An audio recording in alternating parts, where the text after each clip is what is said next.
40 years on, it doesn't feel a bit like it, I can tell you. And even at half time in that match, I don't think I heard what Dolan was talking about. I was listening to Tommy Kiernan and telling us just to tackle him. So 40 years on, it's great to be alive, isn't it? You know, and most of the lads are still around. And of course, we miss Colm and Moss at a time like this, you know. But hopefully we'll see them with their families and everything else over the next couple of weeks, you know. But it's great to be here, like, you know, especially in Thomond Park again, and Munster continuing on the great kind of saga of Munster rugby and Limerick tradition and everything else that, you know, makes life worthwhile down here. Well, it's hard to believe it's 40 years, but you know, we didn't think it'd be that, you know, it would be that long that Munster haven't played them that often, you know.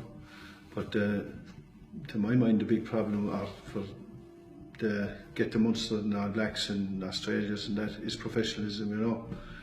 Back in that time, when the All Blacks came, they toured Ireland, Wales, England and Scotland, you know. Played all the home countries and they played practically 2 matches a week. God, I have to say this, it's hard to believe, but it's easier than expected. Yeah, well, we got 9 points up.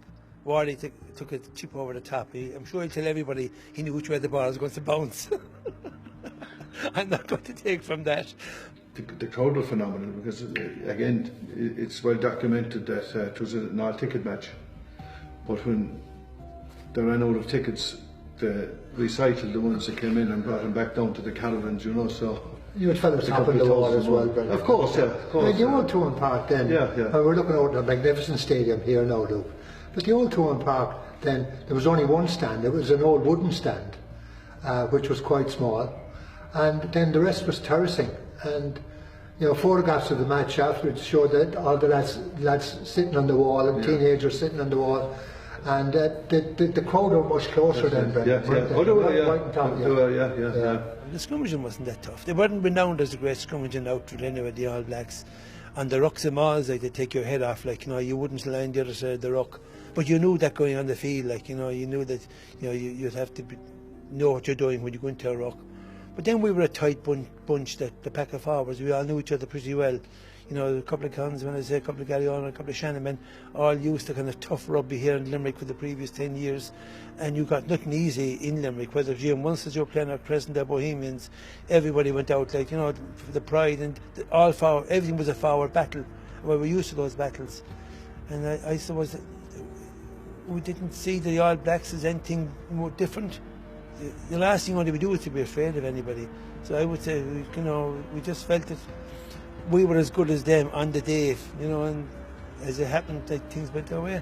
Someday it would be up there at the top, you know, but to beat the famous All Blacks, they're still trying to beat the All Blacks. I know Ireland beat them.